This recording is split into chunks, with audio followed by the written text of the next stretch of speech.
मैं आपको एक सूची जारी कर दूंगा, तो कृपया करके उस सूची को आप प्रकाशित कर दीजिएगा। आप उस सूची को अपनी रिपोर्ट के अंदर आप उसकी रिपोर्ट बना दीजिएगा।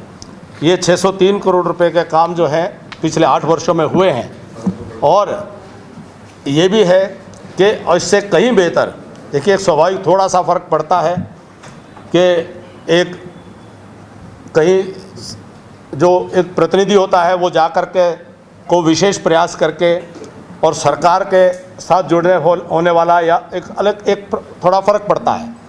तो अब कोई कोर कसर भी रह गई है उसको सूद समेत भी पूरा कर देंगे, ये भी भरोसा हम दिला रहे हैं। सर सवाल ये था साथी का कि आपका हो गया साहब, वो अपना सवाल पूछ लेंगे साहब। नहीं, उनका आपके मित्र को पूछने दीजिए। बगल में एक भाई साहब पूछ रहे थे जी। अब तक डिप्टी सीएम या जेजेपी का ज्यादा सक्रियता नहीं नजर आ रही चुनाव प्रचार में, कब तक आएंगे वे? क्या कोई बात हुई है पार्टी की? जी बिल्कुल, उन्होंने स्वयं घोषणा की है और गठबंधन में चुनाव लड़ा जा रहा है, तो स्वाभाविक है कि नीचे के स्तर के कार्यकर्ता, बूथ स्तर के कार्यकर्ता से लेकर के जो भी उनके वरिष्ठ नेता हैं, वह अभी तो दिवाली का त्यौहार संपन्न हुआ है, सही मायनों में चुनाव अब वेग पकड़ेगा। सारे जो हैं प्रमुख नेता जिन जिन की जैसे ड्यूटी लगेगी सब आएंगे।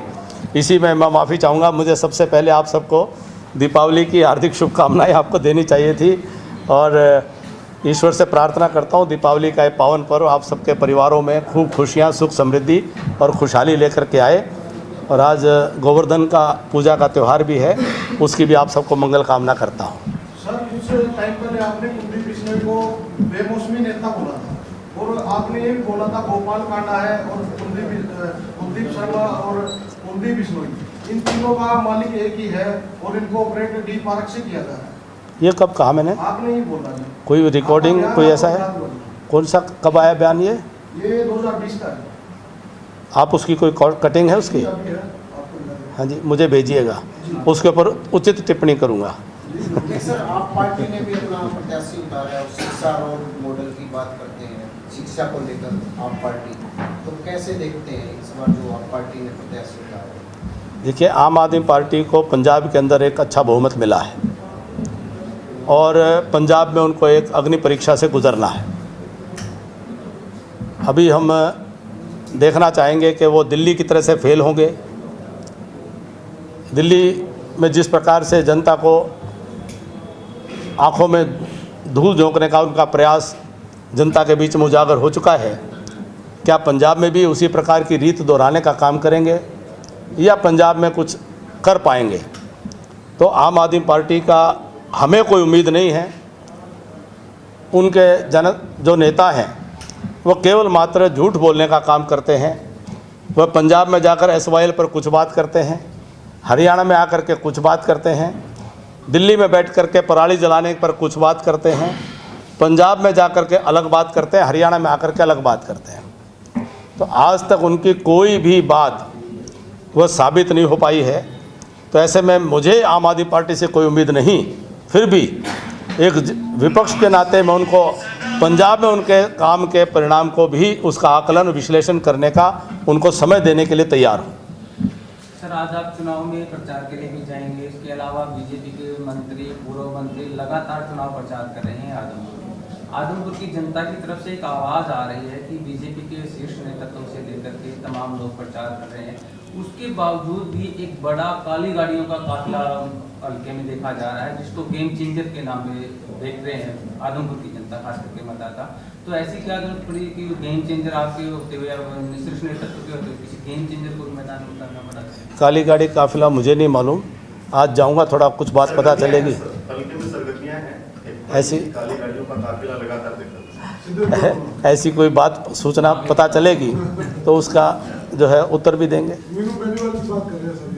नहीं, मेरी जानकारी में नहीं है, इसलिए उसका उत्तर मैं नहीं दे सकता। तो आपने जिस गिरोह का जिक्र किया, वो गिरोह किसको कहते हैं? वो गिरोह का सरगना वो हरियाणा प्रदेश जानता है। गिरोह किसका है? जो कभी किसी दूसरे को हरियाणा प्रदेश में देख करके राजी नहीं, जिन्होंने हरियाणा प्रदेश को असंख्य हाथों से लूटा है, जिन्होंने किसानों की ज़मीनों को कम दाम के ऊपर उनको अधिग्रहण का भय और डर दिखा करके जिन्होंने हज़ारों एकड़ ज़मीन को अपने साथियों की जेबों में डाल करके हरियाणा की जनता की जेब पर डाका डालने का काम जिन्होंने किया है, जिनके ऊपर अनेक प्रकार के मुकदमे भी चल रहे हैं। हरियाणा की जनता जब उनकी सच्चाई को जानती है कि जब उनको सत्ता से बेदखल कर दिया गया तो किस प्रकार से हरियाणा प्रदेश को उन्होंने जाति पाति की आग में जलाने का काम किया, ऐसे लोगों को हरियाणा की जनता पहचान चुकी है। इसलिए उस गिरोह के सरगना का अनुज रोहतगी जी मेरे से ज़्यादा आप जानते हैं। ये ऐसा सवाल है, हरियाणा प्रदेश की कच्ची क्लास में पढ़ने वाले बच्चे से भी पूछ लोगे कि हरियाणा की राजनीति का डाकू कौन है, वो आपको जवाब दे देगा। सर प्रश्न अगर किया जाएगा तो ये कहना पड़ेगा कैप्टन साहब ने बिना नाम लिए निशाना। राजेश जी के मन में पता है, अनुज जी के मन में भी पता है। आप भी बता दें। हैं? आप ही पूछ लो, मैं हाँ ना कह दूंगा। जिनकी तरफ आप इशारा कर रहे हैं उनके लिए वैसे चौटाला लगातार वो आपकी ही पीटी बोलते हैं।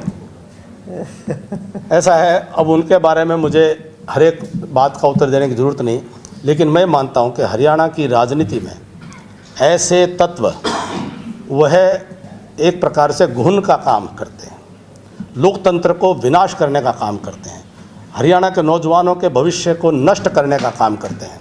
ऐसे तत्व राजनीति से जितनी जल्दी उनका उन्मूलन हो जाए, पोलियो की दवा जैसे देकर के पोलियो का उन्मूलन करने की आवश्यकता पड़ती है, ऐसे लोगों को ऐसी दवा पिलानी चाहिए कि भविष्य में वो हरियाणा की जनता के साथ में ऐसे फरेब और धोखा देने के, विश्वासघात करने के काम दोबारा ना कर पाएँ।